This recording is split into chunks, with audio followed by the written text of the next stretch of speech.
अगर आप लोग भोजपुरी रोस्ट कॉमेडी वीडियो पसंद करते हैं तो यह वीडियो आपके लिए परफेक्ट है।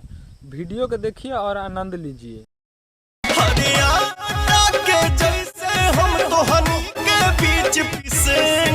तो ए पवन भैया, अगर ऐसा ऐसा सार के जैसा डबल बाछी रखिएगा नू तो आटा के जैसा नहीं पिसाइएगा। वो आटा पीस के नू रोटी पका के खा जाएगी सब।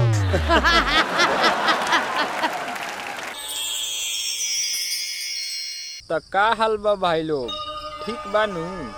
आज हम बात करे वाला बानी पवन सिंह और शैलेश प्रेमी और प्रमोद प्रेमी के बारे में। तो वीडियो स्टार्ट करे से पहले नू एगो छोटा मोटा लोग के बात बतावे के चाहता नी कि ये वीडियो के सिर्फ एक ही मकसद है, आप लोग के इंटरटेन कल, ना ही तो केहू के दिल पे ठेस पहुँचावल। हंसिए लोग और हंस के भूल जाइए लोग। तब बिना कोनो लड़वा लहसुन के नू शुरू कल आवाज के भक्चोदी।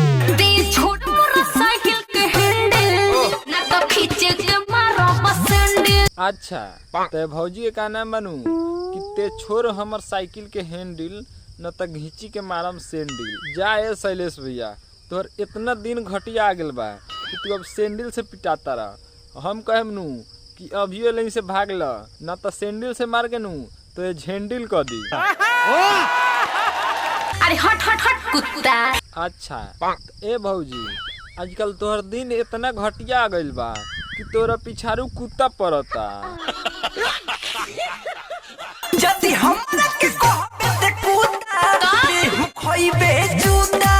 वाह वाह वाह, ठीक कहला शैलेश भैया, तू जूता खियावा अच्छा ये भौजी के लाड़ चटावा, वो से हमरा कोनो प्रॉब्लम नहीं है। भागना तो फोन के भाई के बुला दे, लाते के तोरा के आज खाना मार दे। ए शैलेश भैया, हम कहम नू कि तू भाग जा, न तो भौजी अपना भाई को बोलवा के नू लाते मुके अगर तोरा के खनवा दिनू तो बिहान से तोरा जगह पर हमरा जाएगा होई।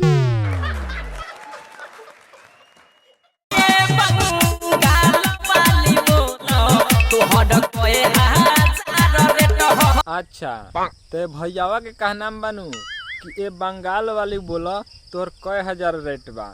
ए भैया, हम कहम नू कि तू एक रेट पूछल छोड़ द, न तो अपन रेट बता दी नू तो तू लाड़ चट के उजर हो जाइबो यार।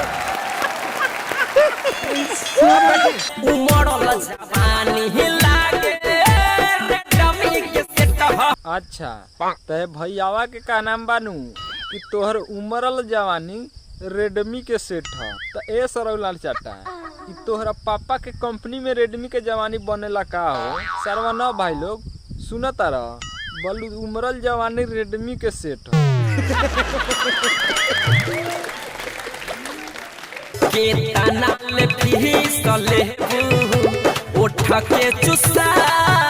एगो काम कर भौजी 1 रुपया फीस न ली, आके एक उल्टा गाड़ मरवा ले ना भाई लोग, समझ सकता लोग। सब भोजपुरी इंडस्ट्री में इतना कचरा फैला दिल बनू कि कहता बलू कितना ले फीस लेबू ओठ के चुसाई, सरवा ओठ चुसवावे के फैक्ट्री खोल देले बारा।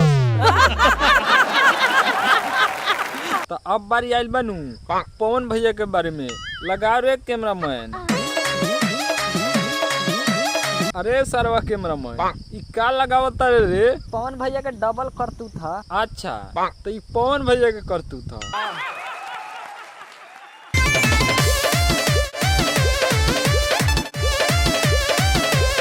अरे ए पवन भैया, हाई महाभारत का खातिर करावता रहा, तो के सिंगल से काम नहीं खे चलत का कि डबल गेम खेलता रहा।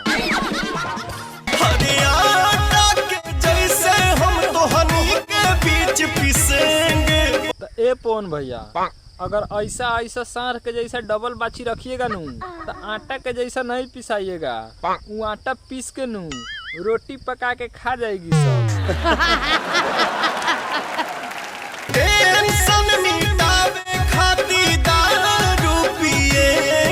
अरे ए पवन भैया, टेंशन मिटावे खातिर दारू पिया और चाहे सबसे आगारू आवा। अगर हे लेखा डबल ट्रैक्टर रखबा नू तो तोहरा के चाप के मुहा दी सब यार।